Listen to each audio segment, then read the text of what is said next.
Got some important news to turn to. The military strikes launched yesterday by the United States and allies against the Iranian-backed Houthis in Yemen, hitting more than 60 targets in over a dozen locations. Joining us now is Pentagon Press Secretary Major General Patrick Ryder. Major Ryder, thank you for being with us this morning. What more can you tell us about specific targets, what was struck, and why now, given the months of attacks from Houthis on these shipping lanes, container ships moving through the Red Sea? What was it about right now that prompted this response? Sure. Well, first of all, thanks very much for having me. And what you saw last night was a multinational effort with the United States and the United Kingdom, with support from Australia, Bahrain, Canada, and the Netherlands, to conduct strikes against Houthi targets that included missile storage facilities, coastal radar, UAV storage facilities, all targets that were contributing to the ability of the Houthis to conduct attacks against international commerce and mariners transiting the Red Sea and the Gulf of Aden. And so these strikes were very deliberate, very focused on degrading and disrupting the ability of the Houthis to conduct these kinds of strikes in the future. And in terms of how we got here, on November 19th, we started to see the Houthis conducting these indiscriminate attacks against commercial vessels, putting mariners at risk. And we've had 27 attacks since mid-November. In early January, 14 nations and the United States all issued a warning to the Houthis that this type of illegal and reckless activity needed to stop, or there would be consequences. And last night there were consequences. So we're going to continue to monitor. Initial indications are that we had good effects, but of course we're prepared to take additional action should we need to prevent these kinds of attacks from affecting not only the lives of mariners transiting this vital waterway, but also the international and global economy. Major, good morning. The Houthis have said that the strikes killed 5 people, wondering if you had any ability to verify that. But then secondly, they've also threatened a response, some sort of retaliation. Is there anything the U.S. Armed Forces have seen along those lines so far? So, again, we continue to conduct an assessment in terms of the specific effects of those strikes last night. Like I said, we do know initial indications are that we had good effects, the intended effects that we were looking to have. As far as any kind of retaliation from the Houthis, we haven't seen anything yet. But, of course, we're prepared to respond should we need to.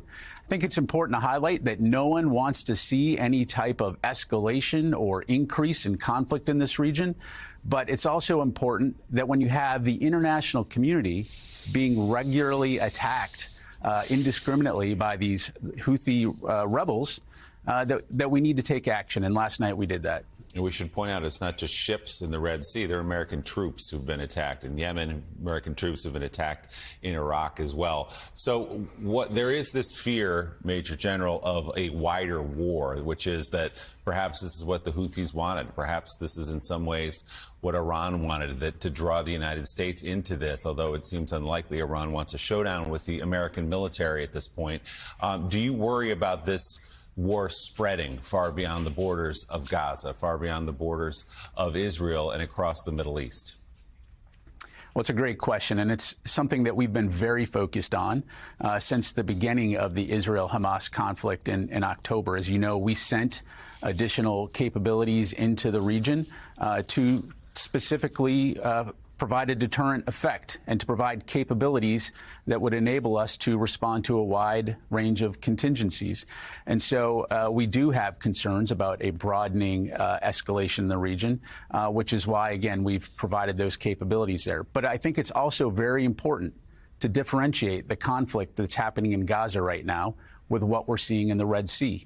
The two, although there are increased tensions in the region, what we have in the Red Sea are Houthi rebels, again, targeting indiscriminately the commercial vessels of many different nations, over 50 nations, transiting international waterways.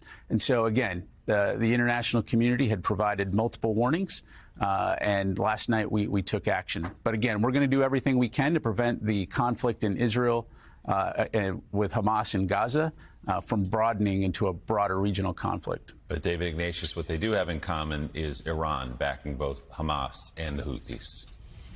So they do. I want to ask General Ryder a particular question that's on all of our minds. The Pentagon announced that Secretary of Defense Austin gave the final approval for these strikes from his hospital bed at Walter Reed. I want to ask first how soon the Secretary of Defense will be back at the Pentagon in his office, and whether you can share with us any early lessons learned for you personally or for the Department of Defense from the episode we've been through and the questions of notification about his illness.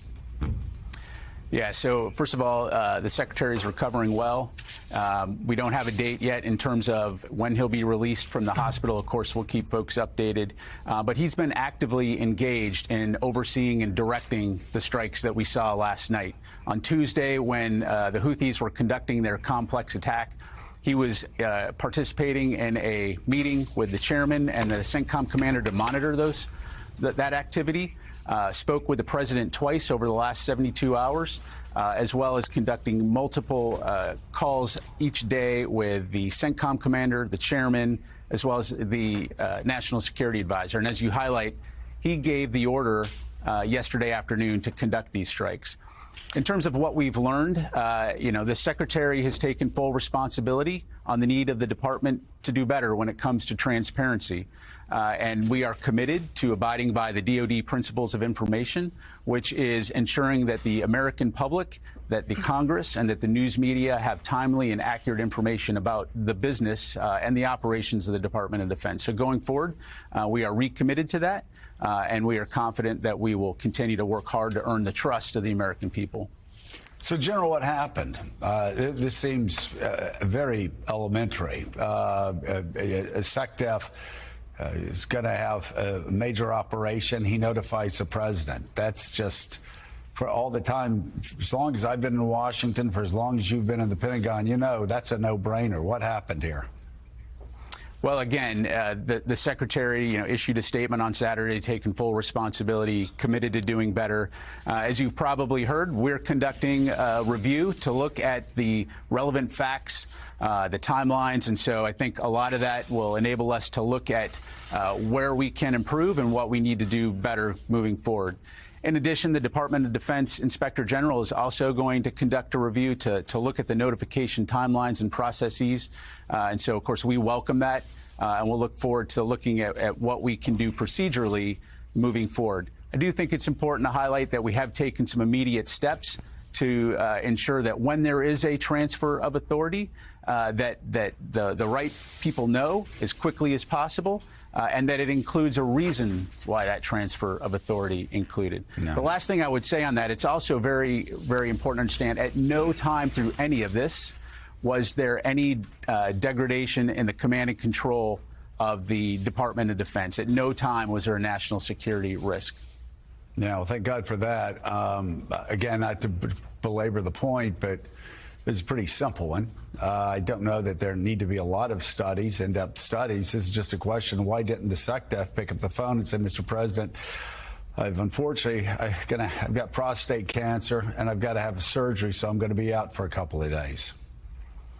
Well, look, again, the Secretary's taken full responsibility. I think it's clear that, in the statement we issued from his doctors, this is a deeply personal issue, and we provided a lot of details in terms of the procedure that he underwent after having complications. And so, look, the Secretary of Defense is an extremely hardworking person, dedicated public servant. I've been working with him for a very long time, and at the center of every day, he's focused on what he can do to help make sure that our country's safe.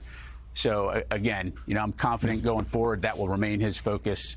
But, to your point, we've learned some lessons, and we've committed to doing better in the future. All right. Pentagon Press Secretary Major General Patrick Ryder, thank you so much. Greatly appreciate your time.